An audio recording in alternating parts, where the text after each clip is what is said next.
Hello everybody, welcome back to G centric. इससे पहले हमने इलेक्ट्रोमैग्नेटिक फील्ड थ्योरी में वेक्टर्स को रिप्रेजेंट करना सीख लिया था अलग अलग कोऑर्डिनेट सिस्टम्स में। अभी हम सीखेंगे अगर एक कोऑर्डिनेट सिस्टम में कोई वेक्टर रिप्रेजेंटेड है, फॉर एग्जांपल अगर यहां पे देखें ए X cap, A Y cap, A Z cap नजर आ रहा है, मींस ये वेक्टर कार्टेशियन कोऑर्डिनेट सिस्टम्स में है। लेकिन सेम ए वेक्टर को अगर हम सिलेंड्रिकल में रिप्रेजेंट करना चाहें, सिलेंड्रिकल बोले तो एरो ए फाई और ए जेड कैप के साथ होगा, तो फिर क्या एलिमेंट्स होंगे उसके सेम वेक्टर होगा। अगर इस फॉर्म में रिप्रेजेंट करना है तो कुछ अलग होगा ना इससे, तो ये अलग होगा, तो ये कुछ डिफरेंस होंगे, ये डिफरेंट वैल्यूज क्या होंगी, कैसे होंगी, ये समझना है हमें। तो हम सीखने जा रहे हैं inter conversion of vectors from one coordinate to other coordinate. तो अभी हम डिस्कस कर रहे हैं कार्टेशियन से सिलेंड्रिकल में कन्वर्जन। मैं मान के चल रहा हूं मेरा सिलेंडर जो है उसका जो रो इंक्रीज हो रहा होगा, समझ में आता है ना। सिलेंडर का रेडियस इस तरह से इस डायरेक्शन में एरो कैप है, ठीक है। ये अगर मैं देखूंगा तो इस सर्कल की डायरेक्शन में चलेंगे, वैसे वैसे एंगल ऑफ एजिमुथल इंक्रीज हो रहा होगा। एजिमुथल प्लेन का एंगल इंक्रीज की डायरेक्शन में ए फाई कैप होगा, ए जेड कैप तो ऊपर की डायरेक्शन में होगा। कार्टेशियन में बात करें, सिलेंड्रिकल में बात करें, एक्स की डायरेक्शन अगर हम देखेंगे, अभी हम यहां पर 3D में थोड़ा समझ रहे हैं, इस एक्स के इंक्रीज की डायरेक्शन में ए एक्स कैप है और वाई की डायरेक्शन में ए वाई कैप है, और ये सारे के सारे यूनिट वेक्टर्स हैं, कैप के साथ हैं, इन डायरेक्शंस में यूनिट मैग्नीट्यूड्स के साथ हैं। इसी का अगर टॉप व्यू देखते हैं हम तो एक्स एक्सिस वाई एक्सिस इस तरह से दिख रही होगी। सिलेंडर का जो पार्ट है वो इस वाले क्वाड्रेंट में जो दिख रहा होगा वो देख लिया हमने। अच्छा, मैं इस पॉइंट पर हूं, ये वाला पॉइंट था वो, इस पॉइंट पर रो के इंक्रीज की डायरेक्शन एरो कैप, फाई के इंक्रीज होने की डायरेक्शन आप कह सकते हो इस सिलेंडर के सर्कल पर जैसे जैसे आप चलोगे फाई इंक्रीज हो रहा होगा। इस जगह पर डायरेक्शन देखनी है तो टेंजेंशियल बना दिया, और इस डायरेक्शन में unit vector is a phi cap. A Z cap तो दोनों में सेम हो गया होगा, तो कार्टेशियन बोलो या सिलेंड्रिकल बोलो, ए जेड कैप तो क्लियर है, सेम है। अब ए एक्स कैप और A Y cap, A Z cap तो है ही same, A x A Y cap arrow A phi में आपस में क्या रिलेशनशिप है अगर ये पता चल जाए हमें, तो ए एक्स से एरो ए फाई या ए जेड या ए वाई से इन तरह से कैसे कन्वर्ट करना है ये क्लियर हो जाएगा। तो अब हम ये समझते हैं। इसको समझने के लिए एक बार ध्यान देना, अगर मैंने इसी डायरेक्शन के उल्टी डायरेक्शन में ये वेक्टर कंसीडर किया, सेम मैग्नीट्यूड का लेके चल रहा हूं, मींस मैग्नीट्यूड तो बना इसलिए यूनिट वेक्टर होगा ही होगा, बट ए फाई फाई की इंक्रीज की डायरेक्शन में होता है, ये उल्टी डायरेक्शन में, तो माइनस ए फाई कह सकते हैं हम इसको, ये माइनस ए फाई है। क्लियर होती होगी बात।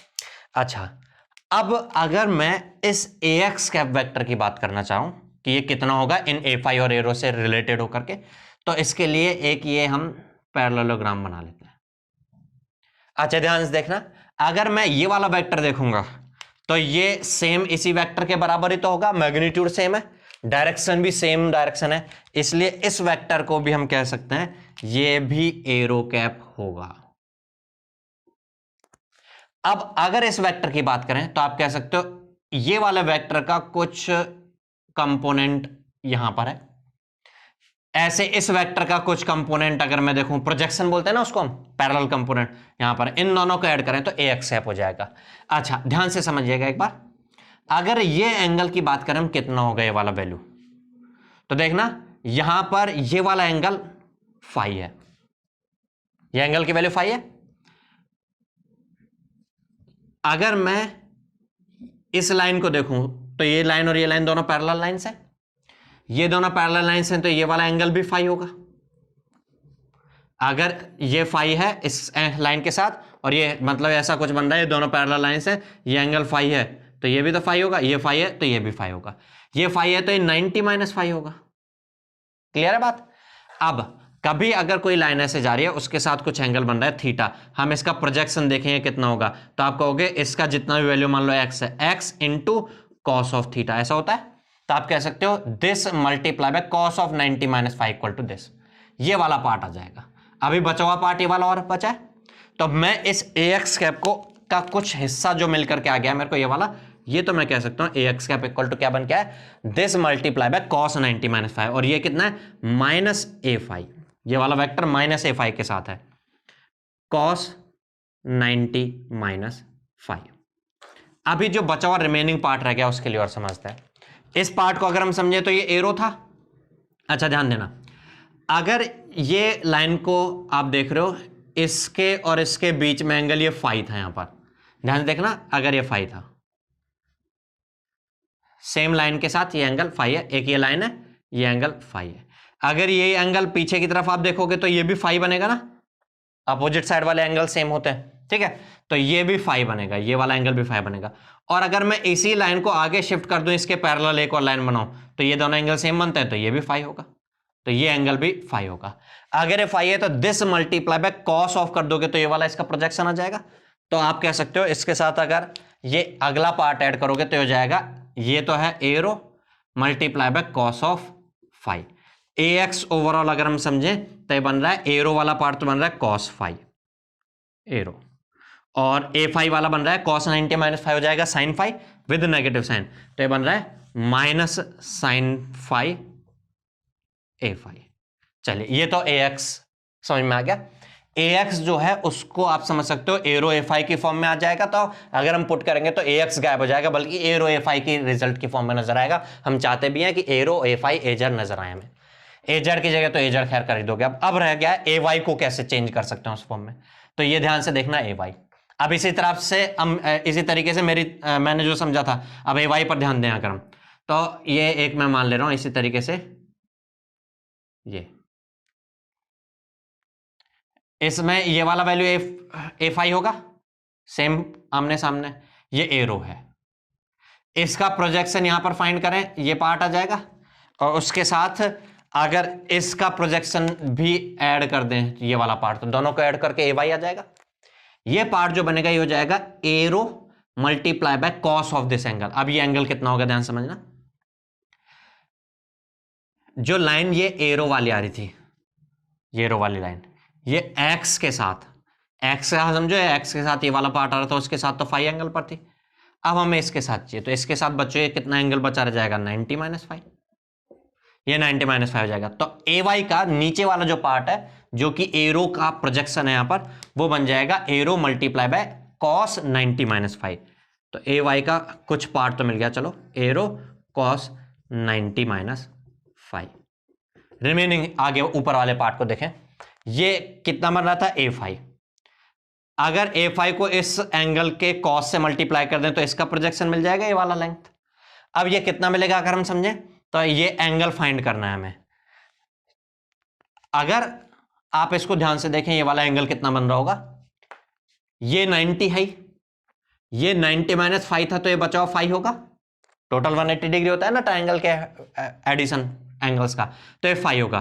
तो आप कह दोगे ये हो जाएगा A five multiply by cos five, projection मिल जाएगा A five multiply by cos five. अगर ओवरऑल ए वाई समझे तो ए वाई एरो के साथ आ गया cos 90 minus five mean sine five arrow, और ए फाइव के साथ आ गया कॉस फाइव ए फाइव।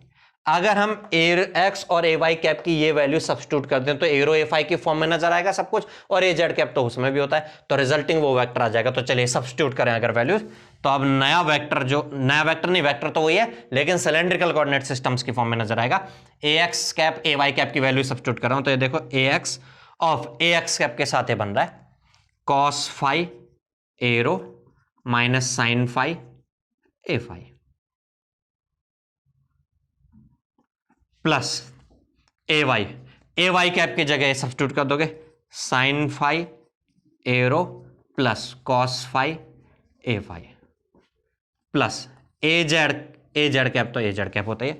अगर मैं ए वेक्टर में ओवरऑल एरो कैप वाली टर्म्स को अलग करूं तो देखना ये ए एक्स कैप के साथ एरो वाली टर्म है कॉस फाइव, और एरो वाली टर्म ए वाई के साथ साइन फाइव, तो A X cos five plus A Y sine five with arrow cap हो जाएगा। ए फाइव कैप ऐसे समझोगे तो ये बनेगा माइनस ए एक्स साइन फाइव और plus A Y cos five, A Y cos five minus A X sign five, ये ए five cap के साथ हो जाएगा, और ए जेड वाला तो सेम है। ये इस तरह से कन्वर्जन हो गया। अगर ये कन्वर्जन समझ में आ गया तो अब आगे से कैसे याद रखें इस चीज को, बार बार ऐसे करेंगे तो है नहीं, ठीक है। इसको याद रखने के लिए आप ऐसे यूज में ले सकते हो, ध्यान देना इधर। अगर हमें सिलेंड्रिकल कोऑर्डिनेट सिस्टम में वेक्टर चाहिए सेम, तो जो कार्टेशियन कोऑर्डिनेट सिस्टम में ए एक्स ए वाई और ए जेड थे, ए एक्स ए वाई और ए जेड थे, भाई सिलेंड्रिकल में एरो एफ आई एजेड तो आएगा, साथ में क्या आएगा वो कैलकुलेट करना है हमें। अब साथ में जो आएगा वो ए एक्स नहीं आएगा, जैसे ए एक्स कैप के साथ ए एक्स आ रहा था, एरो कैप के साथ ए एक्स नहीं आएगा, कुछ और आएगा। एरो कैप के साथ क्या आएगा, ये आएगा, जो कि ए एक्स और ए वाई से रिलेटेड है। कॉस और साइन फाई अलग से आ रहे हैं, वो बात और है। तो देखना, हम फाइंड करना चाह रहे हैं कि अब जो नया वेक्टर होगा उसमें एरो कैप के साथ जो आता है उसको हम एरो बोलेंगे ना, दैट इज एरो, और ये ए फाई है और ये ए जेड है। तो एरो और ए फाई कैसे कैलकुलेट करेंगे, तो एरो ए फाई और ए जेड हमें कैलकुलेट करना है। अगर तो ऐसे कैलकुलेट हो जाएगा, ये ए एक्स ए वाई और ए जेड से रिलेटेड तो है ही। एरो जो बन रहा है वो बन रहा है A X cos phi plus A Y sign phi, a X cos phi plus A Y sine phi और 0 ए जेड वाले टर्म नहीं है। ए फाई बन रहा है A X sine phi with negative, तो हो जाएगा minus sine phi with A X, और ए वाई के साथ कॉस फाई है और ए जेड के साथ 0 है, और ए जेड कैप में ए एक्स और ए वाई वाली टर्म नहीं है, केवल ए जेड वाली टर्म सीधे सीधे है। तो आप ये मैट्रिक्स अगर याद रखें तो हमें कार्टेशियन कोऑर्डिनेट सिस्टम में जो ए x A y a Z दे रखे होंगे उनको इस मैट्रिक्स से मल्टीप्लाई करेंगे तो इस सिलेंड्रिकल कोऑर्डिनेट सिस्टम में जो arrow F I A Z आने वाला है वो रिजल्ट निकल करके आ जाएगा। अगर उल्टा कभी हमें ये वेक्टर दिया हो, कार्टेशियन के बजाय सिलेंड्रिकल में दिया हो और कार्टेशियन में कैलकुलेट करना हो, तो इसी मैट्रिक्स का इनवर्स मैट्रिक्स आ जाएगा। इस मैट्रिक्स का इनवर्स मैट्रिक्स के लिए आपको याद होगा adjoint of A divide by determinant of A होता है मैट्रिक्स का इनवर्स। अगर इसका डिटर्मिनेंट कैलकुलेट करोगे तो 1 multiply by cos square phi plus sine square phi means 1 बन करके आएगा। तो इसका सिंपल इसकी एडजॉइंट मैट्रिक्स अगर कैलकुलेट करोगे तो कॉस फाई का कॉस फाई, साइन फाई का माइनस ऑफ साइन फाई, ऐसे होकर के आ जाएगा। तो इस फॉर्म में बन के आ जाएगा। अगर हमें ए x A y a Z calculate करना हो किसकी हेल्प से, एरो ए फाई और ए जेड की हेल्प से, तो इसी मैट्रिक्स का इनवर्स मैट्रिक्स हो जाएगा। और इस मैट्रिक्स का इनवर्स मैट्रिक्स होगा cos phi minus sine phi 0 sine phi cos phi 0 0 0 1, ये बन करके आ जाएगा। ठीक है, मतलब मैट्रिक्स का एडजॉइंट मैट्रिक्स और ट्रांसपोज सेम ही बन करके आएगा। इसका ट्रांसपोज करोगे सेम वही बन करके आएगा, क्योंकि मैट्रिक्स का डिटर्मिनेंट 1 बन करके आ रहा है।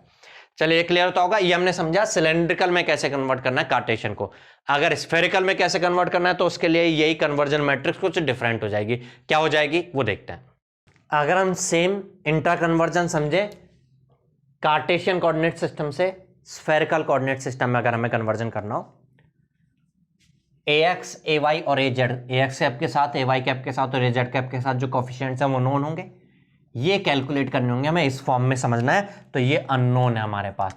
स्फेरिकल में समझना है इसलिए r cap a theta cap a phi cap तो आना ही है, लेकिन इसके साथ क्या आने हैं ये कैलकुलेट करना है। तो इसके लिए वो मैट्रिक्स जैसे उसमें निकल के आई थी ऐसे इसमें क्या निकल के आती है, a r a theta a phi find करना है in terms of A x A y a z. तो इसको समझने के लिए आप ऐसे याद रख सकते हो। इसको आपको याद आ रहा होगा, उसमें सिलेंड्रिकल में कन्वर्ट करने के लिए ऐसा होता था cos phi sine phi 0 minus sine phi cos phi 0 और 0 0 1। कुछ उससे समझना, cos phi minus sine phi, एक ये वाली 0 0 वाली रो हटा देनी है। ये नीचे वाली रो जो होती थी वो नीचे ही रहेगी, बट ऊपर वाली को रिपीट करके लिख रहा हूं मैं। ऐसा ऑब्जर्व किया होगा आपने जो मैंने लिखा है उसमें। अगर उस तरीके से समझे तो अगला क्या बनेगा, साइन फाई नीचे वाली नीचे, पहली वाली रिपीटेशन में और नीचे वाली 2 बार। ठीक है, 0 0 वाली चीज यहां दिखती नहीं है तो यहां पर भी 0 नहीं दिखेगा। ठीक है, अब आगे की बात करते हैं। अगर हम स्फेरिकल में बात करें तो थीटा से भी रिलेटेड होता है। थीटा से रिलेटेड क्या होता है, कॉस के साथ साइन नजर आएगा तो यहां पे होता है साइन थीटा। देखिए जैसे इस तरह से यहां चले थे, अब ऐसे यहां चलेंगे, साइन थीटा कॉस थीटा। जैसे यहां पे कॉस कॉस साइन बन रहा था, ऐसे साइन साइन कॉस बनेगा। अगले में बनेगा cos theta minus sine theta, ये होगा। और इसके साथ कुछ नहीं आएगा, ये 0 टर्म रहेगी। याद कैसे रख सकते हो, एक बार आवाज से रिपीट कर दे रहा हूं, ये तो याद रहेगा हमें, सिंपल सा है। ठीक है, cos sine minus sine cos और था, फर्स्ट वाली जो रो है अब वो रहेगी कॉस साइन 2 बार, अगले वाली जो थी वो नीचे वाले में आ जाएगी, जीरो वाली नहीं रहेगी। अब थीटा की बारी आएगी तो जैसे हम कॉस साइन कर रहे थे ऐसे अब ऐसे करेंगे, वो कॉस से स्टार्ट होता है, साइन से स्टार्ट होता है, साइन कॉस माइनस साइन, ठीक है। इसमें भी माइनस साइन आता था, ऐसे इसमें माइनस साइन आएगा, कॉस माइनस साइन आया था ना, cos five minus sine five, ऐसे cos theta minus sine theta आएगा। अगर हम स्फेरिकल से कार्टेशियन में करेंगे तो इसी मैट्रिक्स का इनवर्स मैट्रिक्स हो जाएगा। इस मैट्रिक्स का अगर आप डिटर्मिनेंट कैलकुलेट करोगे तो 1 बन के आएगा, मीन्स इसका ट्रांसपोज करके लिख दोगे सीधे सीधे, तो इस मैट्रिक्स का ट्रांसपोज लिखोगे अगर तो हो जाएगा sine theta cos five, next term यहां पे आ जाएगी sine theta sine five cos theta, next row next column में आ जाएगी cos theta cos five, cos theta sine five and minus sine theta. Next row अगले कॉलम में आ जाएगी minus sine five cos five and zero. ये inter conversion के लिए मैट्रिक्स रिलेशनशिप याद रखना है हमें, कार्टेशियन टू सिलेंड्रिकल भी, कार्टेशियन टू स्फेरिकल भी, या स्फेरिकल टू कार्टेशियन या सिलेंड्रिकल टू कार्टेशियन के लिए। तो नेक्स्ट अभी हमने वेक्टर्स को रिप्रेजेंटेशन समझ लिया, इंटर कन्वर्जन सीख लिया, जहाँ पर जब प्रॉब्लम होती है तो इससे हम कन्वर्जन कर लेंगे। तो आगे अब हम थ्योरी के पॉइंट ऑफ व्यू से बात करें तो वेक्टर्स पर कैलकुलेशन करना अब स्टार्ट कर देना चाहिए हमें, लेकिन उससे पहले हम एक सेशन रखेंगे, अभी तक जो कंसेप्ट हमने सीखे उनकी प्रैक्टिस करने के लिए कुछ क्वेश्चंस डिस्कस करेंगे। तो मिलते हैं नेक्स्ट लेक्चर में इसके क्वेश्चंस के साथ, तब तक के लिए गुड बाय, थैंक यू।